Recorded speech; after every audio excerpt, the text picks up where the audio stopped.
This is the OTB Television Network, a service of Capital District Off-Track Betting.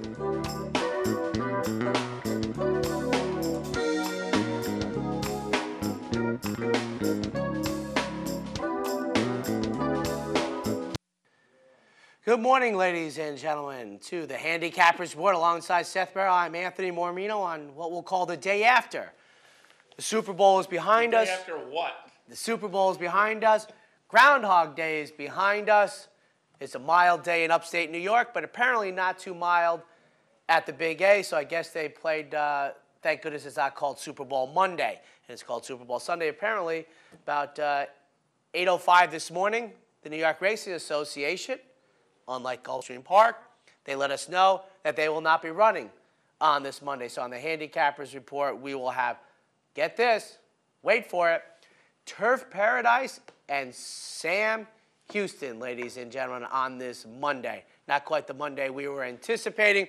I'm certainly not quite the Monday that Peyton Manning was expecting to wake up to, but that's the way it goes. It's a riveting day yesterday afternoon. One of the things you talk about how it impacts the thoroughbred world. If you saw out at Santa Anita, they ran an 8-race card, and they ran the Palos Verdes as the 4th race of the day. It's sort of gotten almost like Thanksgiving, where all sports understands that not only can you forget getting close to the Super Bowl, apparently you can't get close to the preview show because the big basketball games were even front loaded. I was thinking, why wouldn't you play a big hoop game at 3 o'clock in the afternoon? You figure you can get done at 5:30, 5:45 at the latest, unless you're going to play overtime in the Dome. By the way, kudos to Seth. And for those who don't watch every single waking moment of the Handicappers Report, Seth is an alumnus of Syracuse University, and I believe I know that you're one of the none too happy alumnus about leaving the Big East. And I don't know if Jim Boeheim was doing hyperbole, but as a non-Syracuse guy who remembers when Syracuse was in, oh, by the way, the ECAC, and they left the ECAC for the Big East and left all those schools stranded and nobody cared, that was the best game ever played in that dome.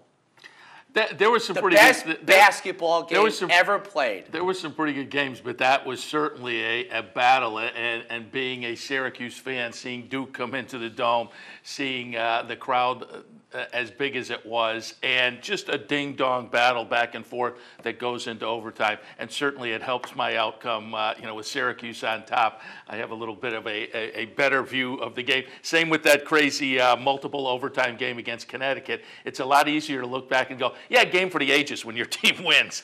But it was a great battle, and that was my Super Bowl. And I actually thought about driving up, but then as I watched on TV and saw him do that wide shot where they were sitting in the other end zone. They were as far as the other end zone. And if you've never been to the I might have ended up there. They put up the curtain, and you could see it coming. It's Duke's first regular season visit. It's really changing the climate. I would say from a basketball standpoint, the only problem was the game's not supposed to get to overtime. I mean, that's a bad job. You're supposed to foul him. You're not supposed to let the guy get it.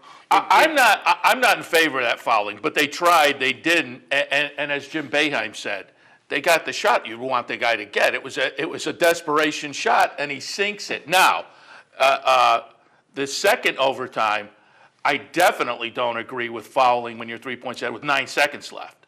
If there's 4, 5, 6, I go with it. 9 seconds, just what happened could happen. He sinks 2 foul shots. They then foul your guy. He goes down and sinks only 1 or 2. We all know how well Syracuse and the foul line's been for the last 30 years, 40 years. Now there's 5 seconds left, and you're only up 2. So you're in the same predicament. Now you can't foul. The rest of the basketball was extraordinary. So a big night in the greater New York State, big weekend in the greater New York State. But as I say, that was my Super Bowl, and thank God that was my Super Bowl, because the real Super Bowl was not a battle for the ages. I don't think I've ever seen a team start 2 halves as poorly as Denver did. Yeah,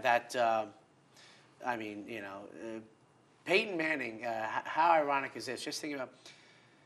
There have been, I think, 2 kickoffs to start a half, and Peyton Manning has been the opponent for both of them, right? Devin Hester returned the opening kickoff of the Bear-Colt one for a touchdown, and Percy Harvin took back the other one.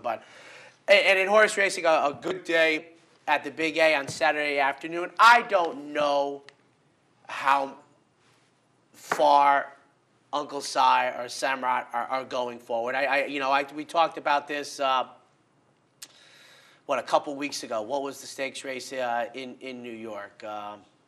I apologize, but I talked about the pace, and your Jeremy Plonk also mentioned it, where the pace was like 15 lengths slow. So I'll come up with it. It was the one. Was it with Noble Moon? Noble Moon, Jerome? the January 3rd, the January 3rd one. It's just, I don't know. And I don't say that because they're running in New York in the wintertime. Heck, look at some of the maiden special weight races running. I'm just saying the performances. I don't care if it was sunny and 70 degrees. I'm just looking at the performances, and I don't know how forward they're going. It was a great race, though. Great horse race. Entertaining. Two even money favorite horses. Yeah, Mike Watchmaker said, great theater. And he then drew comparisons, and he said he doesn't like to do that, drawing lines through other horses in the race, but he was looking through classic Jack and Roll and then going back to Cairo Prince and saying, if you do some of that and on the numbers, these horses are legitimate, but it is early, and we'll see how it shakes out. But certainly hats off to the New York bred program. And one of the things, that I don't get, the thing about the Triple Crown where I'm not so far in front of it is, the one thing I don't like about the Triple Crown, and it's the nature of the thoroughbred themselves, and I think especially now, is they're developing commodities. It's like that's why I always wish the Triple Crown was for 4-year-olds. Then you have the athlete, and let's get going, because to me, the one question we talked about we're going to have for a while, I think, the Remsen, for example, and we think that Cairo Prince maybe answered other. My thing was, I think maybe Cairo Prince just leaped forward, and I think maybe he did because I think the race knocked him out. I think that's what Kieran McLaughlin is saying. I think you're only going to have one race out of Cairo Prince between middle of January, and May 5th. I think that race was so superior off of the layoff, and he made a big leap forward. But I'm like, I don't know if he can pick his head up yet off of the Holy Bull. He's already said he's not making the Fountain of Youth. Well, where are you going after that? It's got to be the Florida Derby off no layoff. So we'll see. But it's such a developing story, the 3-year-olds. And it just takes, heck, as Seth has said for years, it's only 2 or 3 races. How much can you develop? I either get it this race or the next race. There's no other time. And with the points, I got to tell you, Seth, I think 14 is going to get you in. I really feel that way. Yeah, last year the last horse in was 10. The AE list had a horse with 6 that didn't make it it's not going to surprise me. The reason I really bring it up is because you get 10 for races such as the Withers. And I say such as the Withers, I'm talking about early season, you think preparatory, but you get the 10 points. Samrat has the 10 points. You finish second or third in the next level, I think you got enough points if you want the spot. Yeah, and it will be interesting to see. I mean, going back to 2 years ago and beyond when they were doing it on purse money, it varied greatly in some years. Some years there was a little amount of money that got you in, and some years it was a little more significant. And I have a feeling the point system will be similar. But last year you didn't have to have too many points, and it does seem this year like it may be shaping up in a similar fashion. Yeah. So we'll see how it shakes out. One thing I'll say about when it was the purse money, I think much of what they had to do with was the 2-year-old earnings.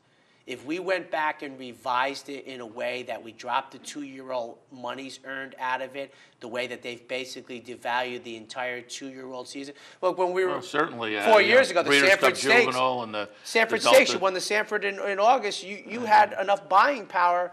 Now you got nada. So I think if we went back and looked at the earnings and chopped off all the 2-year-old earnings that weren't the Breeders' Cup juvenile, I think you'd see where the money would just fall through the floor. So that's that. But we have Turf Paradise on board. That's going to be Seth's domain. I will have Sam Houston at the bottom of the hour. And now, for us, it's sort of, we're in February, and basically it's a time of year now. I really think of it because you think of the Fountain of Youth, you think of the Southwest at Oak Lawn Park, you think of the San Felipe out in Santa Anita. You only have 2 big prep races at each circuit, basically. Well, February usually offers up one of them. So you're about to see all the big guns that don't have foot problems in California or Florida. But out at Turf Paradise, the opener at 1,000 yards. Don't see that very often. 4-year-olds and up, allowance $5,600. My question would be, Seth, and I just said this because when you used to go to San Diego, maybe you still did, when you got the program set, a 6 furlong race read 1,200 meters. So I presume this is 5 furlongs, right? I mean, 1,000 yards is... I've got it just over 4.5. Oh wait, I've got it. Yeah, I've got it just over half a mile. Okay. 1,000 yards is 0.568 miles. All right. Yep. So 1760 is a full one. Okay. There you go. Just over half a mile. All right. And just to quickly go back to yesterday. What would you? Yes. 7? No. It was a good By day. the way, did you see I had a personal pick 6? Which is rare for a guy like me that picks horse like that. I had the final 4 at the Big A and the first 2 at Gulfstream. I did see last Thursday when in here. I saw you.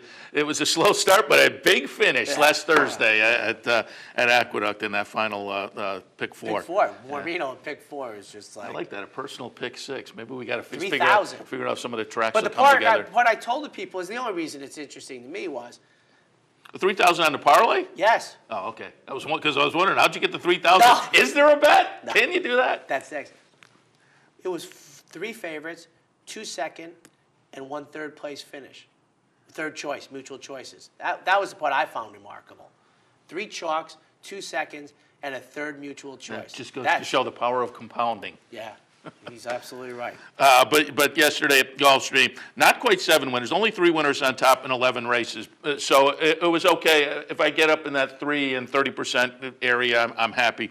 But it was a positive ROI there, a couple of $11 winners in there. But more importantly, I called 3 plays of the day, and 2 of those came in. Called a couple of exacta boxes. One pays 115, one pays 113. So by the way, my ears were pricked when you said more importantly, because there is so few things more importantly than a positive ROI. I'm glad you brought up plays of the day. Well, yeah, I was just about to say.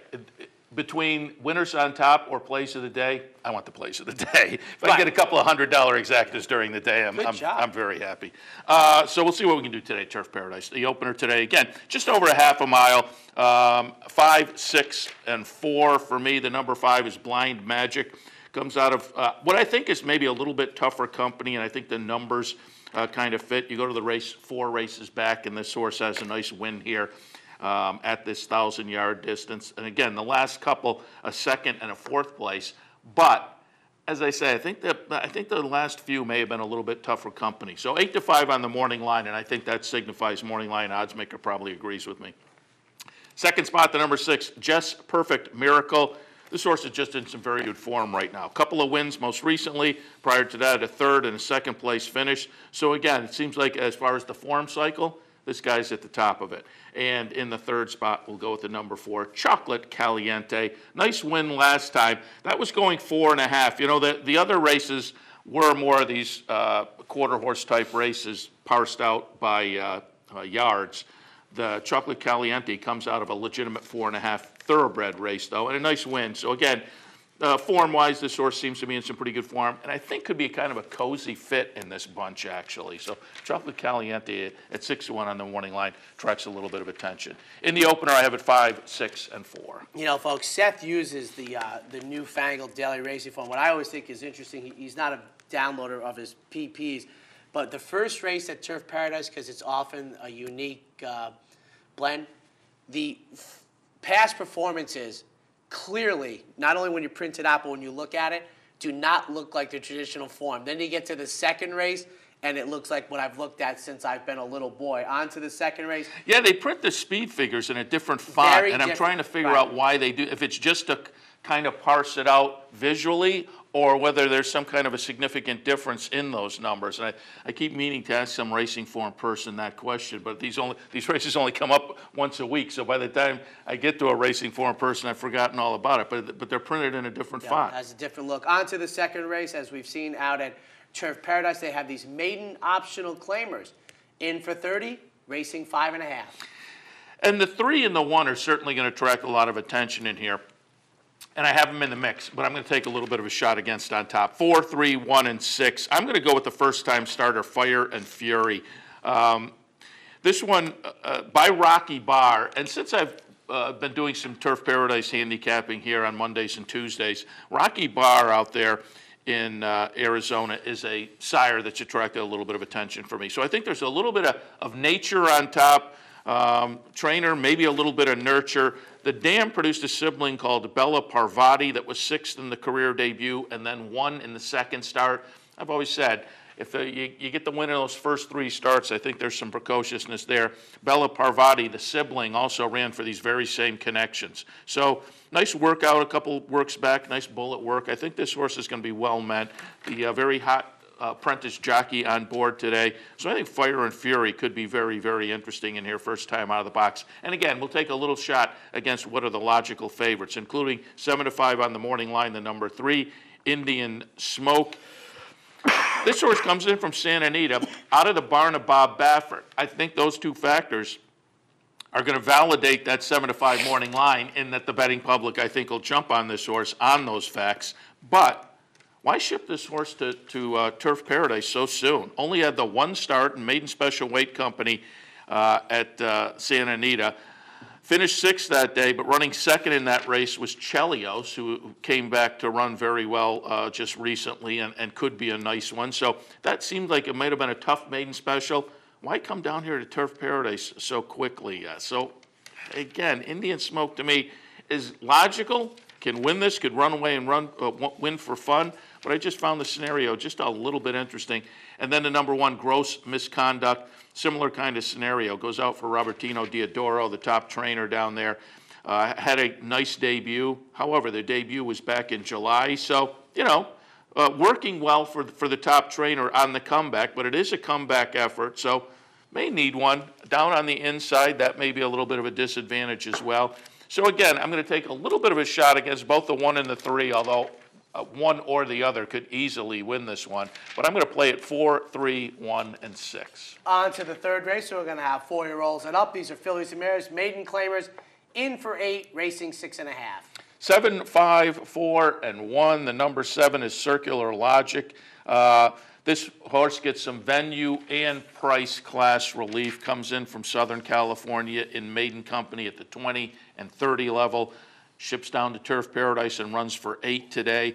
The races against the Southern California company weren't that bad, so I think this horse will be very potent. Again, on that venue and price class relief, goes out today for a high percentage trainer at Turf Paradise. Second spot, the number 5, Supreme Ballerina. Same scenario as my top pick. Comes in from Southern California, gets the price class relief as well. The works are okay. Most recently, that only has 1 at Turf Paradise. You go back to the last Santa Anita workout, though. Nice 47-4 back there at the end of December. So put in a race right after that and threw in a dud. Then came down to Turf Paradise. Now is thrown in a little bit of an okay workout, but again, gets that venue and price class relief that I think is going to propel this one forward. So Supreme Ballerina in the mix, and then the number 4, Claudia's Cahill.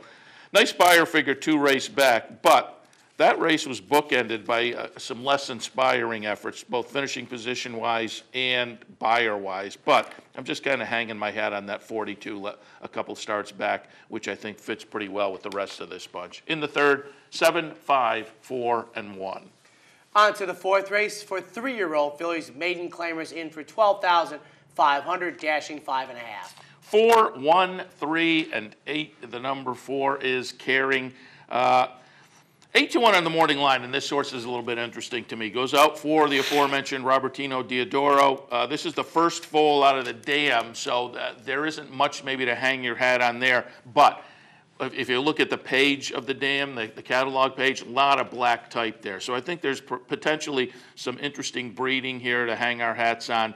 Trainer certainly a very high percentage and also does well first time out of the box. This horse was sold at a 2-year-old sale last May in California. Worked prior to that sale in a very quick 10.3. Now, I've said it before. I'm more keyed into those 2-year-old sales and the numbers thrown there when they come back a few months later. Not so much sold in May and then coming back in February or making the debut in February. So that number maybe is not as potent, but I just wanted to throw it out there. Just adds up, though. A potent trainer, a horse that showed a little bit of life at the 2-year-old sale. Nice steady string of workouts, a little bit of breeding. I'll take a shot with Caring on top. Second spot, we'll go to the number 1, Miss Fast Eddie. Comes in from Southern California, so getting that venue and price class relief. And then in the third spot, we're going to go out to the number 4, Impeccably, another horse coming in from California, another horse getting venue and price class relief. Now, there was a question mark last time doing a complete dud, and it seems like the better races, or maybe the turf race 2 starts back, it clearly was a better effort. So there's maybe a little bit of a question mark of which surface this horse might prefer. But on the relief coming in from California, I'll hope this horse has a little bit of oomph in comparison to the rest of this bunch. So in the fourth today, I'm going to make a little play of the day in here. I'm going to go win place on my number 4 and hope that 8-1 morning line holds up. And then I'll do a 4-horse exacta box as well. So win place on number 4, box up 4, 1, 3, and 8.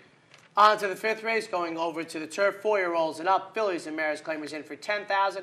Non-orders of 2 races in a lifetime, racing a mile. 9, 3, 4, and 8. The number 9 is Harlan Sweetie.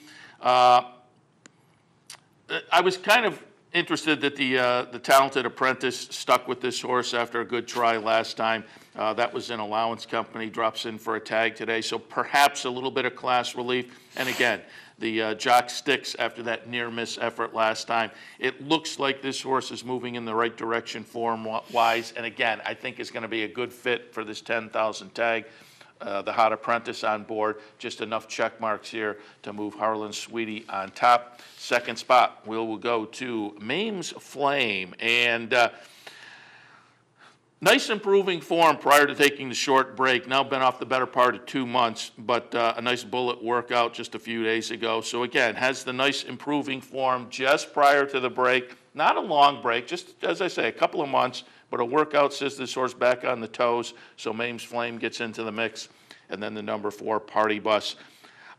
This is just one of those horses that you look over the last few races, particularly the turf races, and the class this horse has been running at, and I think this horse is definitely capable of being in the mix with this bunch today. 5th at Turf Paradise, 9, 3, 4, and 8. You know, just thinking about it, Seth, this is the beginning of the 4-day race meet at New York. So the next live scheduled day of racing Friday at the Big A is Friday. We'll take a quick break. When we come back, second half of today's action from Turf Paradise. The Capital OTB Handicapping Challenge Series is back. That's right. The 2014 Capital OTB Handicapping Challenge Series is back, and it's your chance to win thousands in cash and prizes, and a seat at the 2015 Handicapping Championship in Las Vegas. This month's contest is the Shamrock Showdown on March 1st. So sign up today, online at capitalotb.com, or stop in at the Clubhouse Racebook.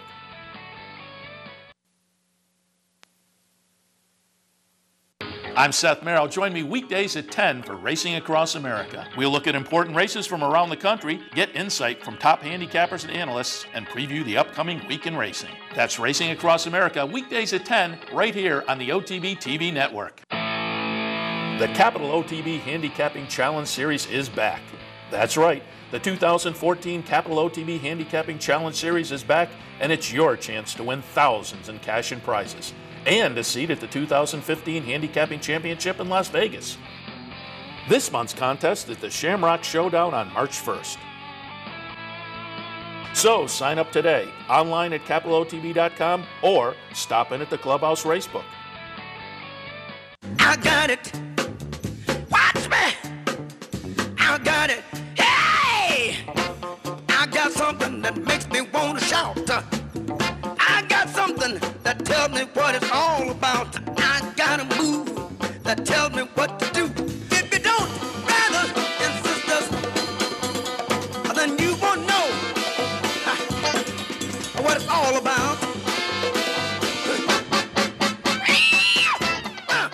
Funding your Capital OTB bet account is as easy as 1, 2, 3. 1. Easy Money. Clearly the fastest and easiest method of depositing funds into your account. Make deposits or withdrawals in just minutes. 2.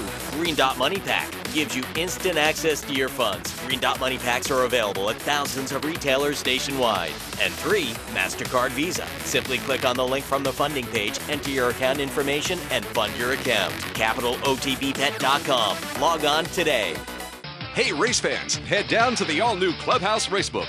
With live horse racing on more than 250 flat-screen TVs, state-of-the-art wagering terminals, and amazing Vegas-style atmosphere. The Clubhouse Racebook, 711 Central Avenue, Albany. Welcome back to the Handicappers Report alongside Seth Merrill. I'm Anthony Mormino. We're up to race number 6 at Turf Paradise this afternoon. It is snowing, and they have canceled at the Big A. This commences the 4-day race week. So as of this moment, I think live racing returns to New York on Friday. I mean, do you think they'd do an audible, maybe try and bring back the I don't know that they Thursday? can that quick Because I think that's one of those things that probably needs state approval or whatever. Really? So I would This think. is way above my pay grade. All right, on to the 6. 4-year-olds and up. Claimers in for 3,000. Non-winners of 2. Going, 2 in since August 3rd, going 4.5. 2, 3, 8, and 7. I will also mention, as I was handicapping, the 6 attracted some attention. As I got underneath, I was kind of juggling around, but I wound up 2, 3, 8, and 7. Number 2 contributed. Near miss in a similar race last time. I've said it before plenty of times. If they run in a race, same distance, same class level, and they run well, why not come right back and run well again? And I think this horse did well enough last time to put this one on top today. So contributed on top, again, on a nice effort in a similar event last time. Keep No Secrets faded last time, but that speed might be a little more potent at 4.5. Last time it was 5.5 and had a nice lead late in the race, but just got swallowed up.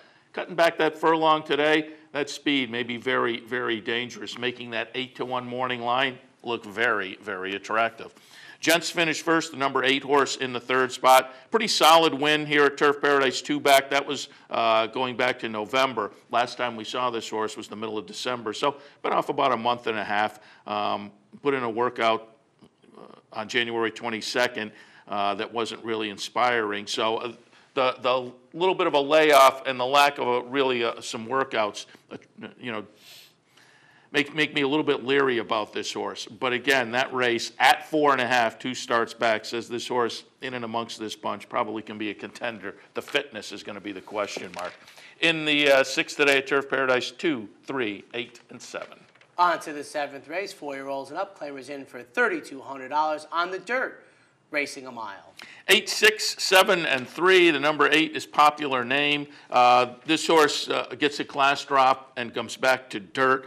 2 starts back was on the dirt, but in a starter race at a mile showed some good speed and faded badly. We go back to the last time this horse was on the dirt for a $3,000 tag. A couple of nice wins going back to October. So again, I think with the class relief and the move back to dirt, we may see some races that are closer to what we did see back in October. 2nd spot, the number 6, Soapstone Prairie, won a similar race last time. I just said it in the last race. If they come right back in similar company, why not right again? So Soapstone Prairie off of that last race, again, in a similar situation, gets tossed into the mix. And then the 3rd spot, the number 7, Have We Met, back on the dirt and in for a tag today, was an allowance company on the turf last time.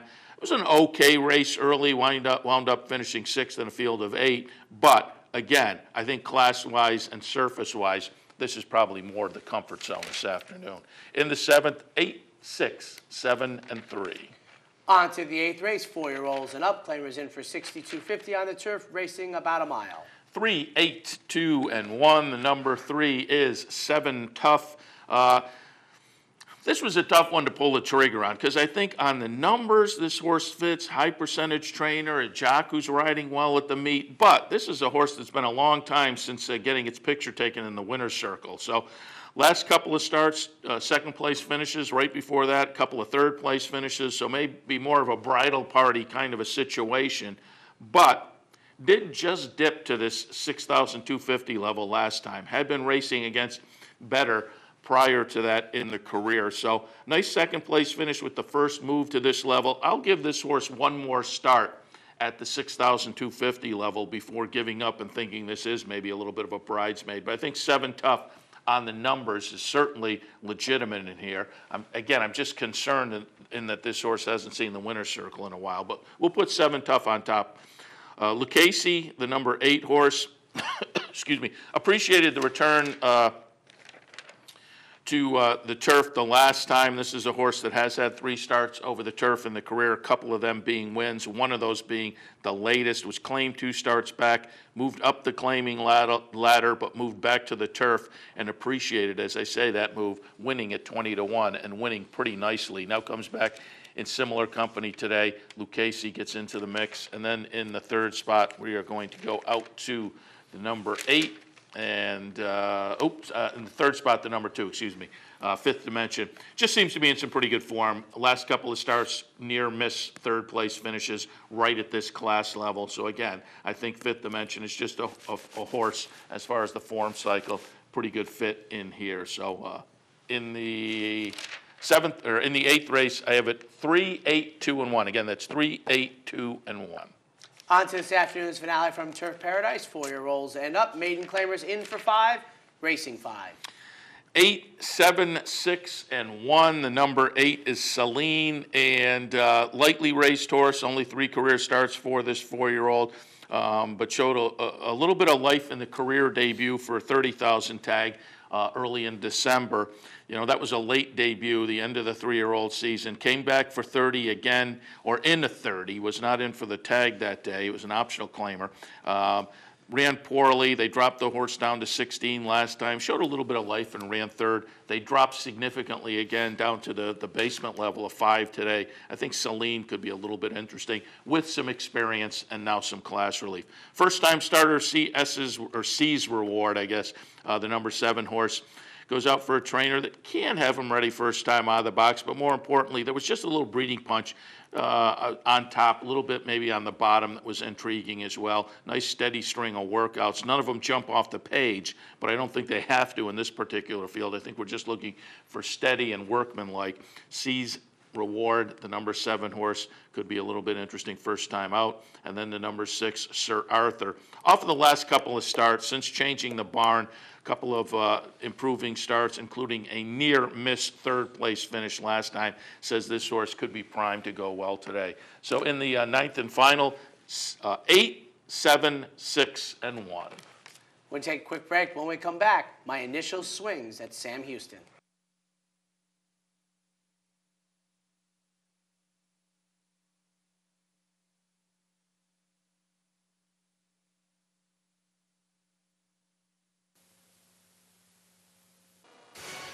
This is Steve Beck. Join me Tuesday through Saturday here on OTB TV for At the Races, my Sirius XM daily news magazine of the thoroughbred industry. Handicapping, interviews, analysis, everything you could want. 6 a.m. OTB TV. Hey, race fans, head down to the all-new Clubhouse Racebook and get in the game. With live horse racing on more than 250 flat-screen TVs, state-of-the-art wagering terminals, fantastic food and drinks, an amazing Vegas-style atmosphere with seating for nearly 900 of your closest friends. Conveniently located at 711 Central Avenue, right off Exit 5 of I-90 in Albany, the Clubhouse Racebook is the better choice. Each morning on the OTB TV network, you get the very best in horse racing programming. Weekdays begin with the Handicappers Report, where professional handicappers share their selections and analysis of the day's racing. Followed by Racing Across America, a daily conversation with racing personalities from around the country. Saturdays include Down the Stretch, where Mark Casano speaks with the biggest names in racing. And Sunday mornings, it's Loose on the Lead, where Steve Bick and I offer news and a unique lineup of weekly guests. All here on the OTB TV network. Wagering at CapitalOTBBet.com is as easy as 1, 2, 3. 1. Capital Bet TV, the fastest and easiest online wagering experience where you can monitor 5 different tracks simultaneously. 2. Capital Bet Express. Its straightforward program layout and interactive handicapping information lets you build your wager quickly and efficiently. And 3. Capital Bet Pro, designed especially for the professional horse player. CapitalOTBBet.com. Log on today.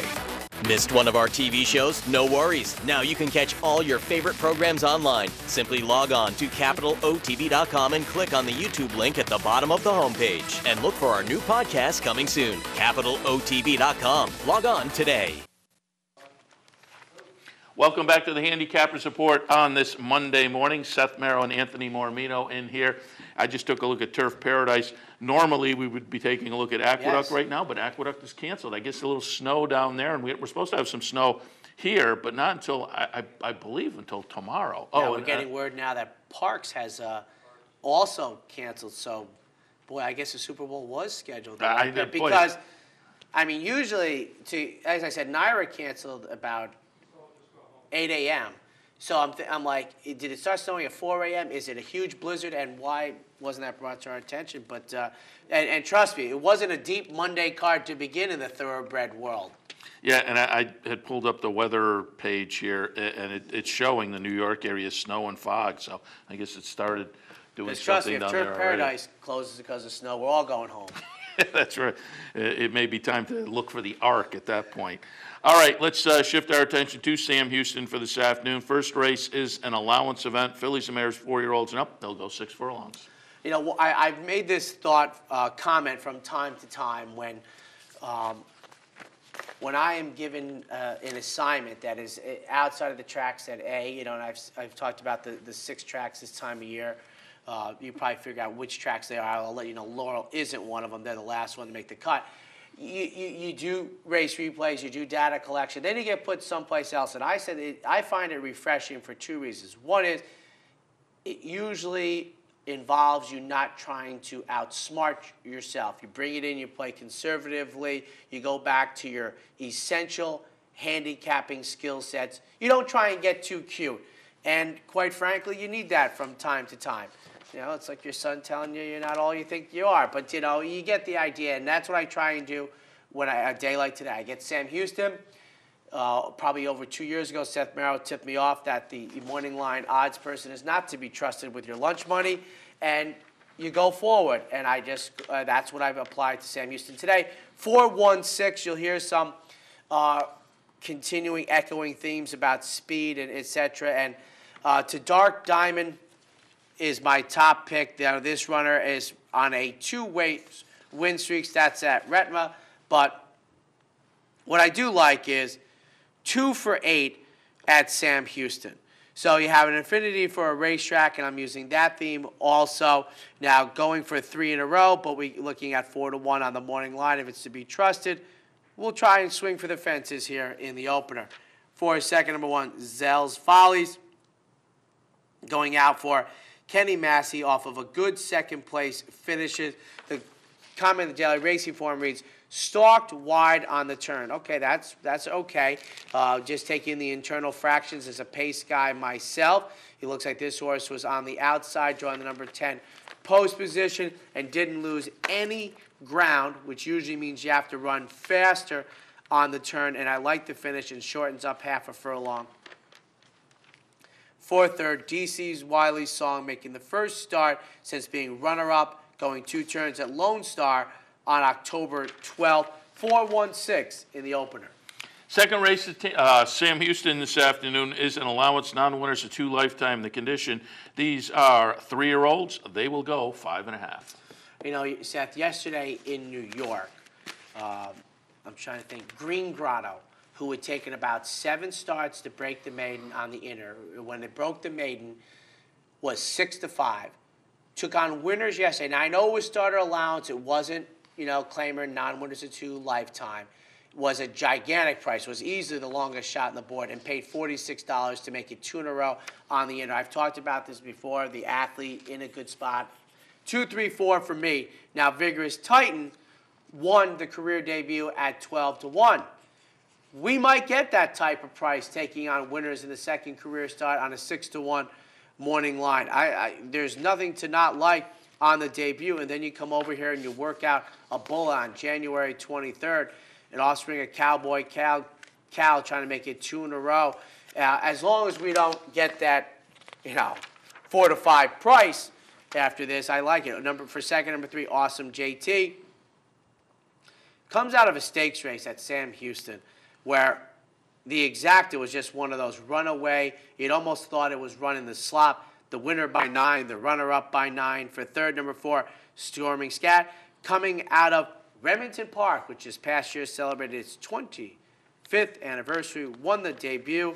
That was against Oklahoma breds, and then got throttled in an open allowance Next out, now makes the third career start, 2, 3, 4. Third at Tampa this afternoon, an allowance non-winners of 1 other than. These are fillies and mares, 4-year-olds and up. They will go 1 mile and 70.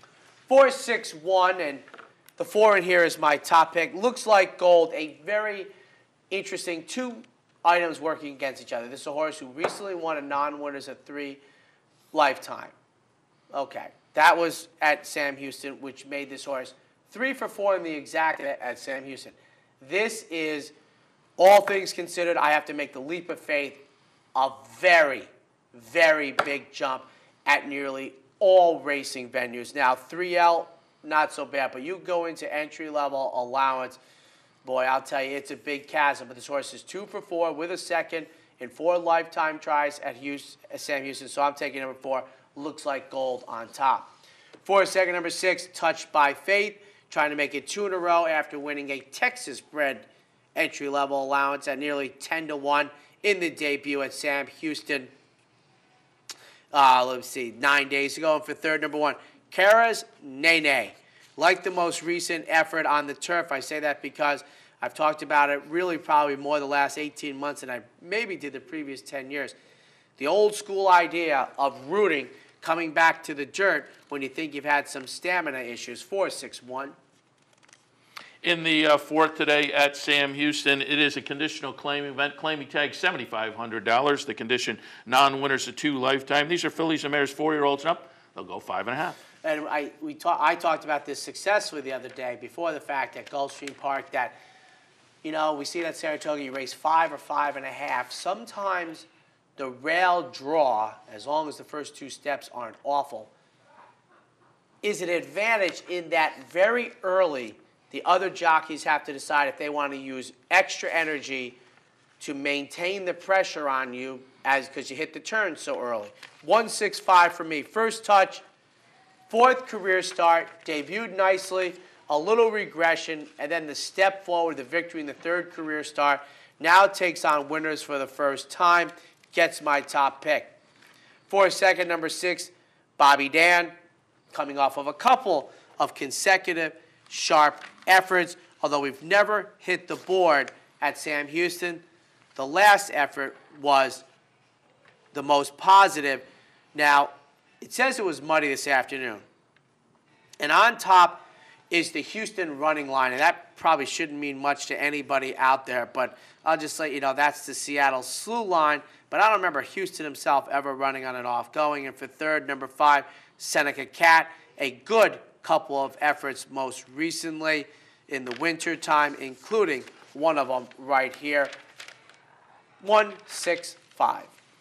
Fifth race this afternoon, it is another conditional claimer. This time the tags bump up to $15,000. The condition, however, sticks at non-winners of 2 lifetime, scheduled for the grass at 5 furlongs. It'll be intriguing to see how they bet on my top pick. 7, 4, 6. My top pick is number 7, Catch a Looney Bird. The reason I say that is because 2 races back, this horse broke the maiden for the tag. And this spot would seem like, as I've said, this has been the finest condition across the land developed over the last couple of years. Makes for competitive racing, but they tried stakes action, and let's just say it didn't go very well. So now, off of that maiden claiming victory, I look at it as if this is the first real opportunity to run back well. Hopefully the non-effort in the stakes race didn't take too much out of number 7, Catch a Looney Bird. For second, number 4, Nene Kai is how I'm going to take a shot at pronouncing this horse. Most recent effort, going 5. Just got beat a nose at almost 50 to 1. Won't get that price today. And for third, number 6, Galaxy Jet. Like the most recent effort off of a long layoff in November. Pressed the pace and then tired. Gets another layoff. 7, 4, 6. All right, we'll take our last break. When we come back, a continued look at Sam Houston. Stay tuned. I'm Steve Beck. And I'm Seth Merrill. Together, we're loose on the lead on Capital OTB, Sundays at 10 a.m. Why should they watch, Seth? Sit down on Sunday, have a bagel, get some great racing conversation. Cream cheese only, no jelly. Sundays, 10 a.m., loose on the lead, Capital OTB. Using CapitalOTBBet.com is as easy as 1, 2, 3. 1. Simply log on with your username and password from the homepage. 2. Fund your Capital OTB account through our Easy Money, Green Dot, or Visa MasterCard options.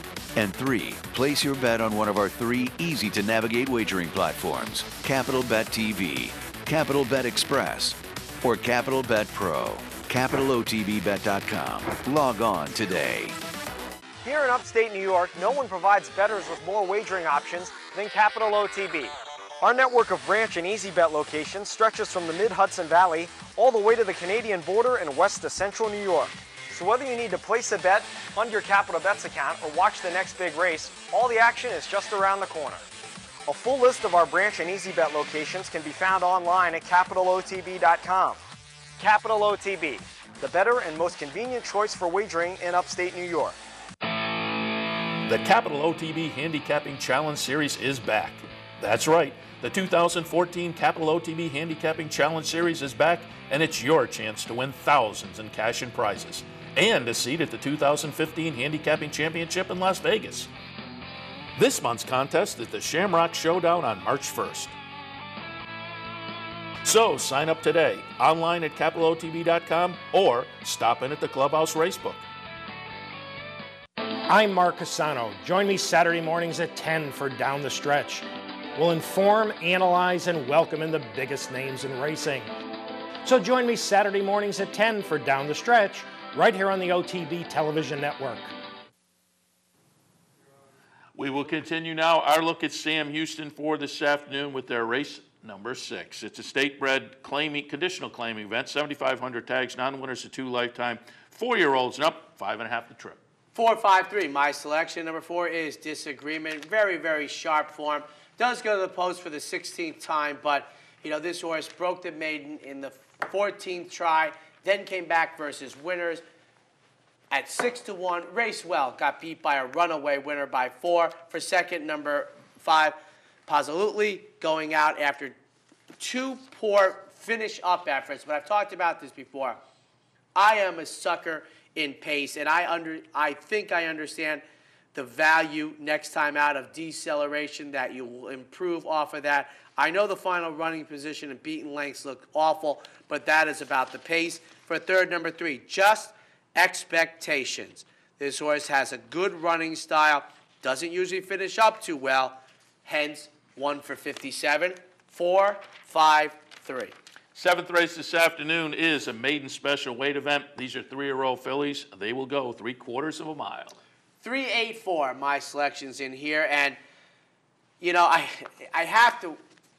The price here is one of the more intriguing things. You are not going to get your 6-1. It is incomprehensible to me that Grand Mocha would have been higher than 3-1 on the morning line. The trainer himself is almost a coin flip at the meet. So how are you going to get 6? This is Grand Slam first-time starter with a 42% trainer. Grand Slam is one of the nicest sprint influence stallions over the last 20 years. I mean, not a high level, but Turfy was also good and sprinting. Matter of fact, I think he gave Wayne Lucas his first victory in the Futurity, which I found hard to believe when that actually occurred. But as Seth said, Eric Reed is a coin flip to win. He's almost 100% to run first, second, or third at this meet. Yes, those numbers are accurate. First time starter. Let's look at the price when they open the windows on number 3, Grand Mocha. First, second, the outside horse, number 8, Cheering Maddie. Now, when I looked at this race, I've said this before, and I don't say it in a flip way, but to me, they're clearly going to go either for the 3 or for the 8. I want to go for the one that they don't go for. I want horses that are dead on the board. This is a Steve Asmussen runner getting Lasix for the debut, an outside post position, 6-1, 7-2. My partner is absolutely right. I'm not getting 6-1, but I want whichever one is the longer price of the 2, and I still think the Asmussen horse will be the favorite. These might be 8-5 and 9-5 when all is said and done. And for third, number 4, Lighting. Alan Love sends out this runner for the 3rd career start, who obviously, if the first 2 horses that I mentioned weren't in here, He might be 3-1 in my opinion. 384. In the 8th race today, we have a calendar condition claimer, $4,000 tags. These are 4-year-olds and up, going 5.5. 649, ladies and gentlemen, and Brickmaker is my top pick. And I've said this before. I'm a pace and a trip handicapper, and to me, I am very, very forgiving as long as I get the price the next time. I think the least important, we're talking about betting horses in the future, is looking back and looking at the final running position and beaten lengths all by itself. I love the makeup of Brickmaker coming into this race off of a 10th place finish, beaten better than a baker's dozen. For second, number 4, Jazz Party, like the most recent efforts, comes back with the same connections. And for third, number 9, Shave and Pave. I have no idea what that means, but I do like the early speed from the outside here. 6, 4, and 9. 9th race today at Sam Houston, a starter allowance at the $7,500 level. These are fillies and mares, 4-year-olds and up, scheduled on the grass at a mile. I think that this is the most intriguing race on the day, maybe because it's a distance of ground race on the turf. Looking at pedigree, the price of the horses I've seen on the morning line that I like. 7, 4, and 8. Miss Party Artie, who is 3-1 on the morning line coming in from Remington. That is probably not going to be earth-shattering. I don't have a feel for Sam Houston, how they look at the Oklahoma horses coming into Texas. I know if it was football, it wouldn't be too kindly making the debut, but it's an offspring of Artie Schiller, middle distance turf. I have to think that captures attention. Seth, I'll ask you a big thoroughbred racing question. On the landscape, Remington Park's got to be higher than Sam Houston? I would think. Not by a lot, but I would think, yeah. Yeah, so I got to think that my guess would be, without all the evidence in, that a Remington Park shipper coming in draws much attention at the betting windows for a Sam Houston runner. And I agree with Seth. I think it's just marginally, just absolutely marginally, and maybe it's just the fact that Remington's been around 25 years. They've done an okay job. Now, people forget. Now, remember, I was 25 years ago. They opened not only in Oklahoma where they didn't have it, but with a synthetic racing surface, ladies and gentlemen. For second, number 4, Grand Opry. This is where the race gets interesting to me, because I think this horse had good turf form. Then they went to the dirt, and this horse was competitive sprinting. That is very atypical. Now we come back to the turf. And for third, the 10-year-old, number 8, Passion Talk. I think this Remington Park shipper will be overlooked. 7, 4, and 8. In the 10th race today at Sam Houston, we have a maiden claimer, $10,000 tags. These are fillies and mares, 4-year-olds and up. Again, they'll go 6 furlongs. And if looking at this version of daily racing form, apparently 14 is a full field size here. No also eligibles, ladies and gentlemen, in the finale. You know what my thoughts are on field size.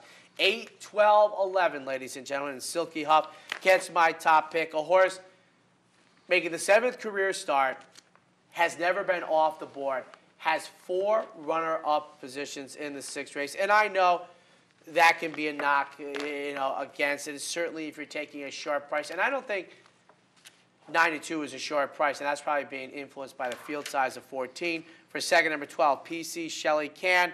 Very good in the 3rd career start after showing a little in the first 2. Comes back for 10 once again.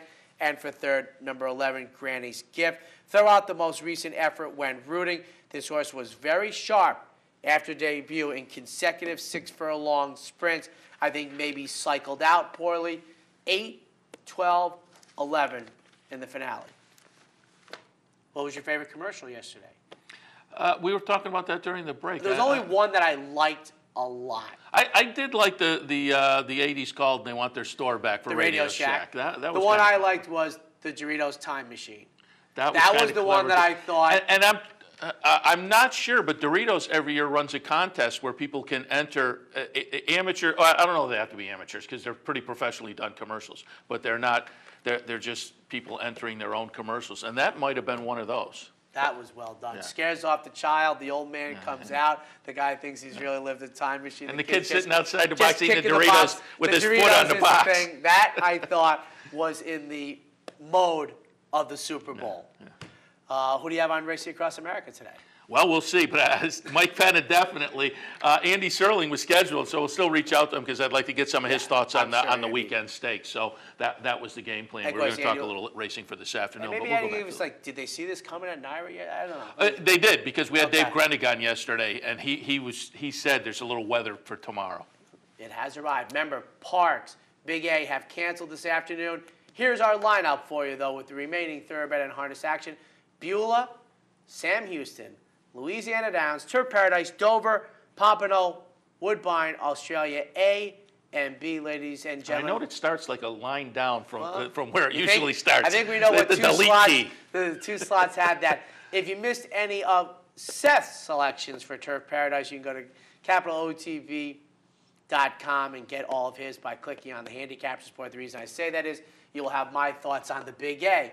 Also, state-of-the-art wagering platform that Capital Off-Track Betting instituted on November 1st is available at capitalotbbet.com. Sign up for a Capital Bets account. It makes you eligible for so many contests. These bet 50, get 50s, and sometimes you're even better than that. I say it all the time. Nothing better than free money at the racetrack. Well, that wraps up the Handicappers Report. Up next, Racing Across America.